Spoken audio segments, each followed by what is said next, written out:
Hi, my name is Shaun Turnbull. I'm the winemaker at Stone Hill, and today we're going to open some old bottles of wine. We have a 1993 and a 1995 Stone Hill Norton here, and we are going to use the ASO, as they call it. Personally, I think these work a little bit better with older wines, especially where the cork might be a little bit more brittle and dehydrated. So we'll see how it goes. First step is to remove the foil from the bottle. I would highly recommend that. Some folks just like to pull the cork straight out. It's not a good idea. So what you need for that is actually a knife, or I've got a normal corkscrew right here. They usually come with a nice sharp blade. And what you want to do, you just want to cut it like right on the rim there of the bottle. And do a nice clean cut.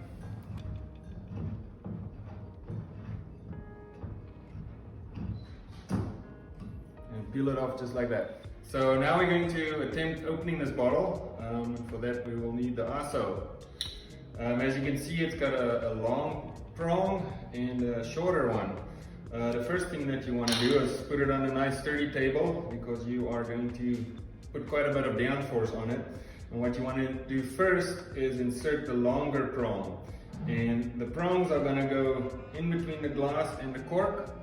First with the longer one going in, and then as it sinks down, you're going to insert the shorter prong at the same time. Alright, so here we go.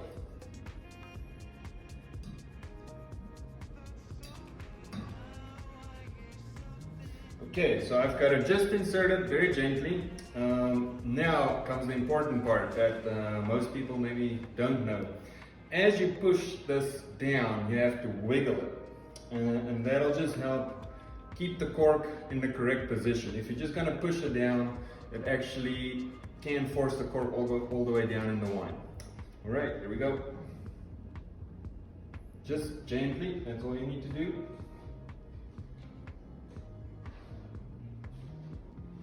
Okay, we've got it all the way in, and now don't just pull it out. Now we're actually going to twist it, and that's going to break the cork loose. Very gently, just like that, and now we can actually pull it out. And as you pull it out, just keep on twisting it all the way out. And voila, and we've got a perfectly old cork in our hand. As you can see, these prongs, they can damage the cork a little bit, so there might be just a few slivers of cork floating in your wine, but it's perfectly fine.